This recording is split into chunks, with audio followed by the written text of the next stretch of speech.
সব মানুষেরই এখন অ্যালার্জির প্রবলেমটা নাকি সবারই খুব বেড়ে গেছে কোভিডের ভ্যাকসিনটা নেওয়ার পরে। সবাই একই কথা বলে, তারপরও কি খাওয়া দাওয়া কি কেউ বন্ধ রাখছে? আর এরকম যদি বেগুন ভাজা হয় তাহলে তো খাওয়ার মানে একদম কি বলবো, মানে জমে যায়। হ্যালো ভিউয়ার্স, আসসালামু আলাইকুম, welcome to my page Nahidat by Zayan. সবাই কেমন আছেন? আপনাদের দোয়ায় আলহামদুলিল্লাহ আমিও ভালো আছি। আজকে নিয়ে আসলাম আমার মতো করে, মানে আমি যেভাবে বেগুনটা ভাজি, আর বেগুনটা খেতে এত মজা লাগে একেবারে কি বলবো। আমি সবার মতো করেই ভাজি, একদম যে ডিফারেন্ট তাও না, বাট একটু তো ডিফারেন্ট অবশ্যই আছে।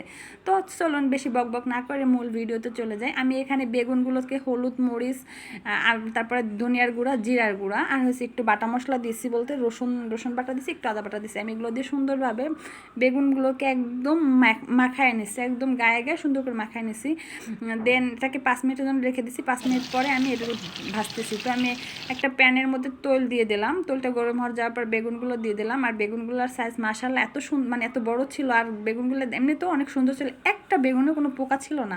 হ্যাঁ, আমার হাজব্যান্ড নাকি দেখে শুনে নিয়ে আসছে, বলতেছে বেগুনের নাকি অনেক দাম, 80 টাকা কেজি। সো না দেখে আনলে তার নাকি লস হয়ে যেত। যাই হোক, ও অনেক ভালো বাজার করছে, মানে এমনি অন্য আদার্স টাইম কখনোই বাজার ভালো করতে পারে না একদম। হয়তো ভিডিওটা দেখবে, আমি তারপরে বলতেছি, মানে ওর বাজার দেখলে আমার প্রচুর পরিমাণ রাগ হয়। কিন্তু যাই হোক, বেগুনটা খুব ভালোই কিনে নিয়ে আসছে। আমি ওকে বলছি সেটা যে, হ্যাঁ তুমি আজকে যে বেগুনটা নিয়ে আসছো সেটা খুব ভালো ছিল, হ্যাঁ একটা পোকাও ছিল না। যাই হোক, আমি বেগুনগুলোকে সুন্দরভাবে ভেজে নিতেছি। আবারও কিছু বেগুন দিয়ে দিলাম, কারণ বেগুনটা তো বড় ছিল, তো 4 পিসের বেশি দেওয়া যায়নি, এগুলো ছোটো পিস ছিল, তাই আমি পরের বার দিয়ে দিলাম। এরকম সুন্দর করে একদম চুলার আঁচটা হালকা করে, মানে একদম একদম হালকা লো আছে আপনি বেগুনগুলোকে ভাজা নেবেন, একদম উলট পালট করে, মানে 2 পিঠই আপনি হালকা আছে ভেজে নেবেন। একটু টাইম দিয়ে ভাজতে হবে, যার জন্য বেগুনটার ভিতরে হবে, ইভেন কালারটাও আসবে। একটু বেগুনটা টাইম নিয়ে ভাজলে হয় কি, বেগুনটা কালারটা সুন্দর আসে, ভিতরে অনেক সুন্দরভাবে হয়ে যায়। যাই হোক, আমার বেগুন ভাজা মোটামুটি কমপ্লিট। আমি এগুলোকে ফার্স্টে একটা বলের মধ্যে তুলে নিলাম। হ্যাঁ, লাস্ট 3 পিস ছিল, সে 3 পিস মানে বলে না একটু অতিরিক্ত হয়ে যায়, এই 3 পিস ছিল আমার অতিরিক্ত, ওর জন্য আমার অনেকটা টাইম দিতে হয়েছে, মিনিমাম 10-15 মিনিট টাইম নিয়ে আমার এটা ভাজতে হয়েছে। তারপর আমি এটাকেও ভাজা নিলাম।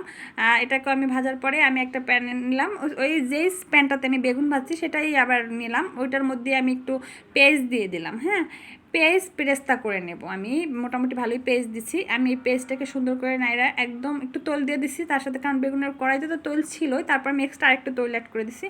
তারপর আমি সেই বেগুনগুলোকে, যখন পেস্টটা হয়ে গেছে, সেই বেগুনগুলোকে এটার মধ্যে দিয়ে দিছি। আমি এখানে কাঁচা ঝালটা দেইনি, কারণ হচ্ছে গিয়া আমি বেগুনটার সাথে আমি মোটামুটি ভালো পরিমাপে একটা মরিচ ইউজ করছি। তো তারপর আমি এই যেভাবে একটা বলের মধ্যে ঢেলে নিলাম, চামিচ দিয়ে উঠাইনি, কারণ চামিচ দিয়ে উঠালে হলে গিয়ে বেগুনগুলো ভেঙে যাবে। দেখতেই পারতেছেন কতটা সুন্দর হয়েছে, মাশাআল্লাহ খেতে অনেক মজা হয়েছে। আল্লাহ হাফেজ।